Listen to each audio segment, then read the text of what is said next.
are, 2018, and heart disease is still the #1 killer of men and women in this country.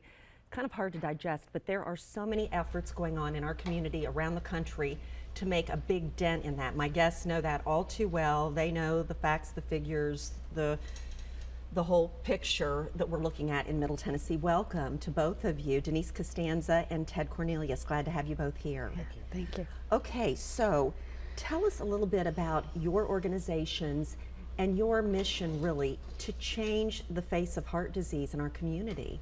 Either one of you want to start? Ladies first, or doesn't matter? Sure. So I'm with the American Heart and American Stroke Association. Our mission is to reduce cardiovascular disease and stroke and the deaths that occur from that. We are involved in a couple different major ways within our community. And so locally, we try to meet people where they are. So that could be in a faith-based setting, through their employers, through the clinical setting, and we have a wide variety of programs that really try to tackle cardiovascular disease through a multitude of ways. And where people are, I like that, you know, targeting those communities, going to where people need you. Okay, Ted, you're with the Y, the Middle Tennessee Y. Yeah. Tell us about how your organization fits into this initiative, this plan.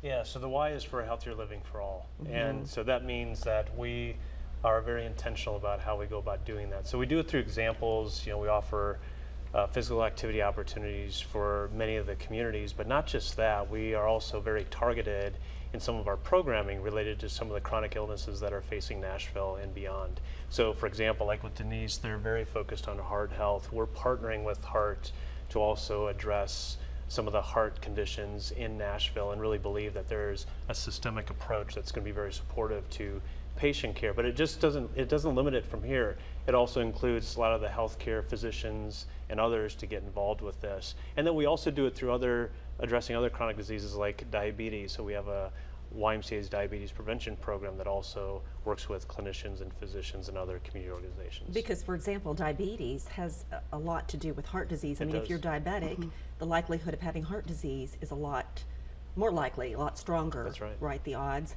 So, Denise, what is the status of heart health here in Nashville? Yeah, so unfortunately, we're looking at about one in every 2 Nashvillians having high blood pressure, and only about half of that number have it under control.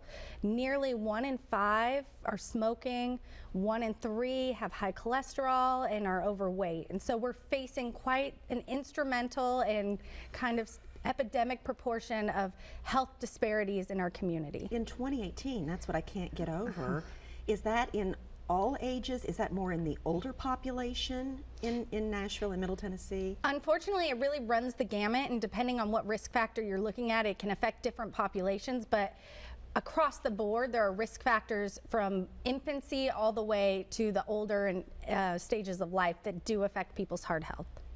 All right, so Ted, what are the organizations in Nashville doing about these conditions then? So I'll tell you, we're fortunate in Nashville. We have a very strong collaborative partnership with many organizations. So you see 2 right here, the American Heart Association and the YMCA, very strong partners. But we also have partners like Nashville Health, which is Senator Bill Frist's organization that's also addressing the conditions of Nashville and others. So it's only as much as how we partner and collaborate with others that's going to allow all of us to make the greatest impact. And so we're very intentional about seeking other partnerships, and we all feel like we can't do this by ourselves. Absolutely not. Being intentional has a lot to do with it, doesn't it? And the collaborations, that's vital.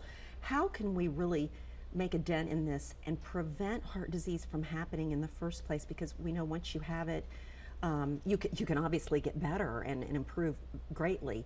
But to prevent it in the first place, Denise, what are the things we can be doing? So I think the first thing that's really component is being an advocate for your own health care, really understanding what risk factors you're facing, identifying those, and making lifestyle changes to accordingly.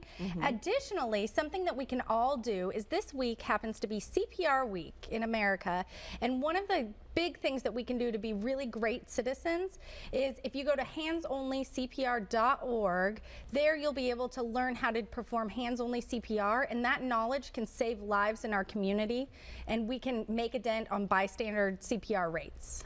The bystander, I think, I remember when I was involved with the Heart Association a long time ago on the board, but just showing us demonstrations, you know, with the model, I hate to say the dummy, but the model that was used. And I think a lot of people are afraid sometimes to get involved.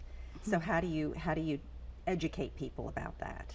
I mean, to me, the Heart Association offers CPR training and other different training that gives people the confidence so that when an episode does happen, you have confidence going in knowing that you are able to supply some level of care. Denise can probably talk a little bit more about that.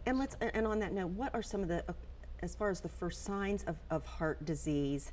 You know, it's not always the crushing chest pain, especially for women. Kind of go over some of the symptoms. Yeah, so the most crucial factor would be really talking to your healthcare professional to understand risk factors and how that may portray to you. For example, different forms of cardiovascular disease can affect people differently. Signs of a stroke can vary. And so really understanding what your risk factors are and having that conversation with your healthcare provider are important, but looking at some key risk factors. So for example, do you have high cholesterol? Is there a history of heart disease in your family? Are you smoking? Are you eating appropriately? Are you having too much sodium in your diet? These are all different aspects that you can modify before you experience a cardiovascular incident. And we know the one risk factor we can't do anything about is what you've inherited, what's in the genes, but by modifying all these other lifestyle habits, or if you will, and weight and controlling other things can make a big difference. Okay, so tell us about resources then for the person watching saying, you know, I think I need to explore this a little bit or discuss this with my dad or my mom or my spouse. Yeah. What resources do people have in Middle Tennessee? Yeah, so one thing we did last month was we brought together businesses, healthcare, a lot of different organizations. We did a partnership with Heart Association, Nashville Health around a summit that brought a lot of these support systems together to talk about what can we do more in order to be able to help support Nashville for some of these different things. So, you know, with the Y, some of those programs that I talked about to reduce some of that risk. There's also programs through American Heart Association that are outstanding. But again, really us coming together and really continuing to hear from the patients is what is most supportive, and then us responding to that is really our best support. All right, well, we appreciate you giving us your time coming in. We know several websites folks may want to check out, heart.org, www.heart.org, and www.ymcamidtennessee.org, midtn.org, to get a lot more information. Thank you so much for coming in. Yeah, thanks for having us. And we'll be right back.